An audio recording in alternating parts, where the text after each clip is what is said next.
We're going to be pasting today, and this isn't a craft project. Okay. Well, hi guys, I'm Paul, this is Diane, and we are the PC Zombies, and today we're going to talk about thermal paste. And we're going to show you what it is, how to pick a brand, and how to apply it as we put our cooler on our Hello World build. Let's do it, Di. Okay, how does thermal paste work? Well, let's talk about it, okay? This is the CPU. The silver part is actually called an integrated heat spreader, or IHS. I'll be calling it IHS the rest of the day, okay? The IHS is on top of the actual computer die, which is the chip that we're trying to cool, the CPU. And when you put your cooler on top of the CPU, it's going to draw the heat away and get rid of it. So what we're going to be doing is we're going to put paste on the IHS, mount the cooler on top of it, and that way the heat from the CPU will be drawn right into the base plate of the cooler, so that the cooler can then take that heat away and cool off the CPU. The problem is if you just put the cooler on the IHS without any paste, and there's probably going to be air between the two if you don't put any paste on. And air is a very poor conductor of heat. What would happen is your CPU would just heat up and fry itself. I hear there's a lot of brands, so how do you choose the right thermal paste? The first thing I look at when I pick a brand is longevity, and that's how long do you need it to last. Most people want it to last, 6 to 8 years, the life of your PC. The next thing is the conductibility of the thermal paste. Some pastes are conductive, most of them aren't. If they are conductive, such as liquid metal, then if you spill it on your motherboard, you pretty much are going to fry your motherboard when you turn it on, and it's very hard to clean up liquid metal. And the last thing that's important to think about is how easy is it to apply the thermal paste. If it's easy to apply the thermal paste, then you're not likely to have a problem if you're new at doing it for the first time. Some thermal paste is very hard to apply, like liquid metal. You got to be more careful with it.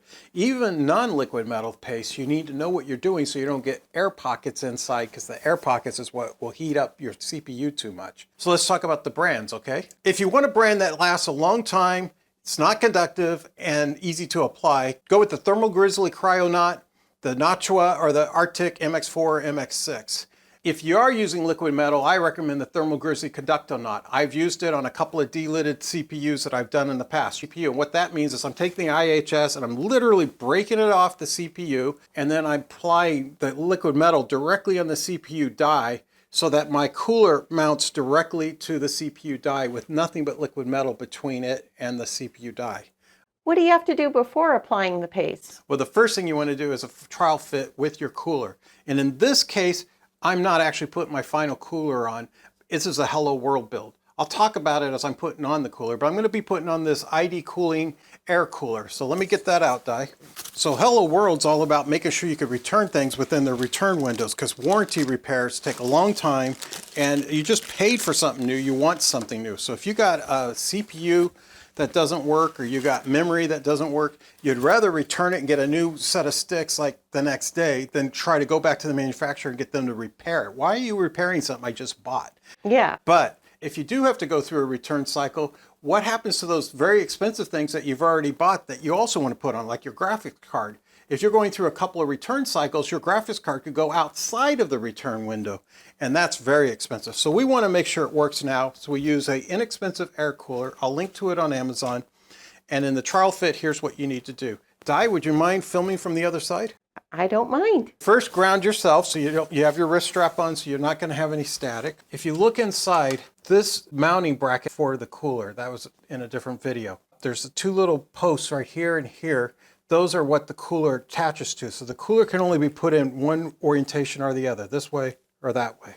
If we look over here at the cooler, you see there are two screws. These two screws are what is going to screw into those posts. They have springs on them so that they make sure that it applies the appropriate pressure to spread that thermal paste properly along the bottom of the base plate of the cooler. So we could only mount it this way or this way when it's on the computer. Well, what's the difference? It's longer on one side than the other. So in one orientation, the radiator is offset to this side, and the other orientation, the radiator is offset to that side. Before I put it in also, the fan could be applied before or after you put the cooler in. In this case, the fan literally is going to prevent you from tightening those bolts. So let's put it in and try it, see what we get. The first orientation, I got the gap is on this side, so the radiator sits a little bit closer to the memory. If I try to put a fan in here, it's going to hit the sides, and that's no good. On this side, it really is going to hit the memory, so that's not good either. If I put it with the short side towards you, this other orientation, Now the fan definitely can't fit on this side, but it fits easily on this side. So this is the orientation we want. So the last step here is to put the cooler down, holding it in the exact same orientation as you want it later, because once we put the paste on, we're going to literally put the paste on the IHS, pick up the fan and drop it on the IHS and start bolting it down. There's one more thing you have to do, Di, before you start applying the paste. You know what that is? You got to be ready to do cleanup. And with cleanup, what you want to use is a 90% isopropyl alcohol pad.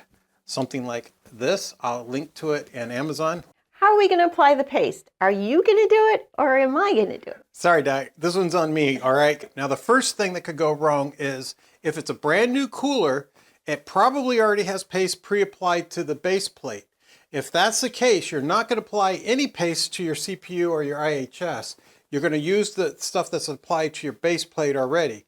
And you're going to need to remove that thin plastic film first before you put it on. But if you're not using the pre-applied paste of a brand new cooler, or if you should ever take off your cooler for any reason, use the alcohol pads and clean both the bottom of the base plate of the cooler and the IHS. Clean it completely and reapply paste, okay? Now, how do you apply the paste? Manufacturers in general now all recommend that you should apply the paste in dots or lines and let the pressure of applying the cooler spread the paste. Now, why would you do that? Well, first of all, let me draw some pictures. Pretend like this is the IHS, okay? In our case, it's kind of rectangular. Let's say that you put a big glob in the middle and 4 little globs near the corners. Any air, like the air that's all around all the dot, the air squeezes out with the pressure of putting the cooler on top of the IHS. You get squeezed out as the dots merge into each other. If you used one of those paddles and you took and you put, some dots like that, but then you used a paddle and you smeared it all to try to make it all as even as possible, which is how we used to do it in the old days. What happens is while you're smearing it with the paddles, you may catch little microscopic air pockets. Now, microscopic, who cares? Well, microprocessors they live and die on microscopic properties. If there's an air pocket in the middle of something that you smooth flat onto the IHS, when you put the cooler on, there's no way for it to escape. It can't escape because it's completely encircled in paste already. So this is the correct way to apply it.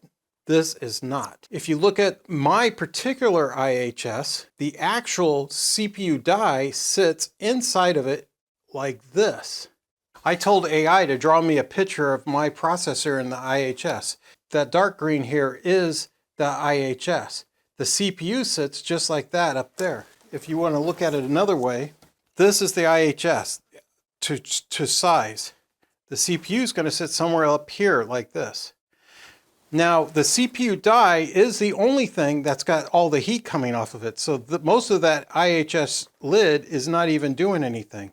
In my case, I want to make sure I get coverage across the CPU. So I want to be very careful to be pretty generous with the paste near the top. I don't have to worry as much near the bottom. And I don't want it squeezing out of the sides, so I don't want to put too much on. So what I'm going to do is, instead of using the 5-dot method, knowing that dots down at the bottom are meaningless, is I'm going to take mine and I'm going to put a big amount, maybe about 3 centimeters wide, about the width of a grain of rice, down the middle. That way, when I put the cooler on, this will all squeeze this way and this way. What I don't want to do is something like this, where I use maybe 2 lines like this, because then what would happen is as this merges here and here, air will get trapped in the middle and it will have no way to escape. So when I squeeze, this air goes out, but this air is trapped. So 1 line, sometimes a lot of people like to do an X. That's acceptable too. Do an X, the air still has a big bulky area where it can escape. And by the way, this layout and orientation, the triangle for your CPU is over here. So that's how you know where the top is. So also, if you can read the text on the CPU, it would show that as well. Got my wrist strap-on die ready to put it on. I'm going to reuse this Arctic MX4 I've used before, so it's already open. Just pull out the syringe, take off the top. I've always kind of come back to the Arctic MX4. I really like it. I'm going to start at the bottom and work my way up, so if I have any problems, I'll have it straightened out before I get over the critical CPU die part. See the arrow right there? That's the arrow I was talking about. So the CPU die is up here. So let's do this. You want to leave about 1/4 inch from the bottom. That's a little bit too close there.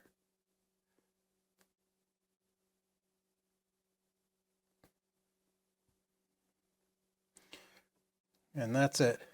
You could suck some of that in a little bit with the syringe. So it's not. Now, take the cooler.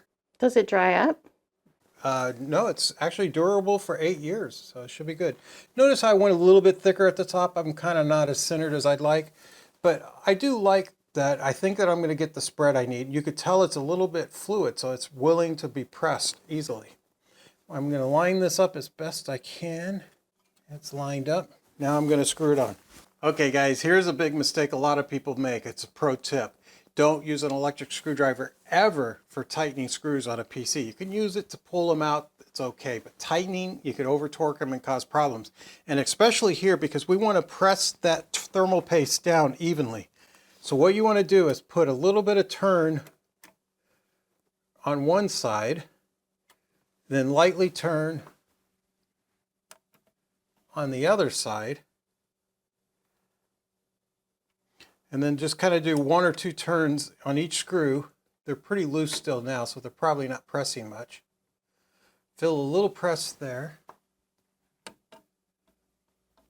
Just keep going back and forth. This causes the paste to be spread evenly. This is where liquid metal would be really bad. I felt that kind of tighten to finish there. Oh, look at that, perfect. They both end at the same time. Little tightening at the end. We're there. Okay. So the final thing you want to do is you want to look real close and make sure there's no thermal paste squeezing out of the bottom. And I don't see any. Do you see anything, Di? No. This is such a big air cooler, it's hard to see. But if you do happen to see any thermal paste coming out at any point in the process, stop immediately, unscrew it, use our isopropyl alcohol pads, 90%, and clean up all that paste and don't use so much on the next use, all right?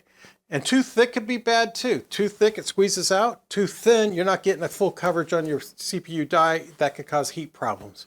We're ready to go. Last thing we have to do, because this is an air cooler and we're doing Hello World, is we got to attach the fan, and then I'm going to plug in the fan into one of the fan headers on the motherboard. Here, I'm going to get these clips out. Couple of clips. The clips are going to hold the fan on. Next thing is, clearly you want to make sure the fan blows the right way. The fans are designed generally to take air in on the side with no brackets and blow it out on the side with brackets. So the direction of air is this way.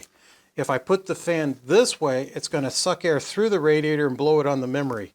Memory gets hot too, so let's put it the other way. So it's sucking air, cool air from this side of the case and blowing it out that side. Okay, that's also good because our exhaust fans will end up being over here as well. The way the clips work is they basically go in here and here into those 2 holes, like the screw holes on the fan. I'll put one on the other side in advance. And then the fan is just going to be pushed in here. Oops. Keep it all straight. Bring it down. That's in.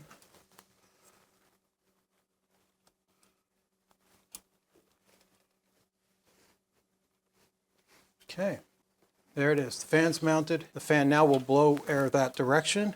We find a fan header and plug it in. Let me go find the fan header in the motherboard manual. Okay, this last header is the one I'm going to be using. It only fits in one way because there's a little lip right there that this has to fit into. See that? Mm-hmm. And if this was the final build, we would do something about all this cabling, but we're not going to use the air fan other than for Hello World. So we should be fine, Di. All right. Okay, we got the fan on, Di. We got it plugged into the header. We're ready to go on. I love pasting. So is that it? We're going to start doing Hello World? Yeah, we're done pasting. We're going to do Hello World. It's going to start in the next video. We're going to boot up the computer. We're going to show you how to update your BIOS as a part of the first boot up. And then we're going to boot it up and we're going to see if anything works. Hopefully, Everything works. Yes. And we'll be able at that point to check our temperatures to see if it's cool enough. If it's not running cool, we may have to repaste and reapply. So watch the next video, guys. Thanks for watching, and please subscribe. Love the likes. Thanks, guys. Thanks. Bye. If you want long-lasting, easy-to-apply, non-conductive, go with Thermal Grizzly Cryonaut. Cryonaut. Go with Thermal Grizzly Cryonaut. You Cryonaut. I'm crying a knot. Oh, that's a good way to remember it. But it's not like astronaut. Not. You're crying. Cryonaut. Cryonaut. Okay. Cryonaut.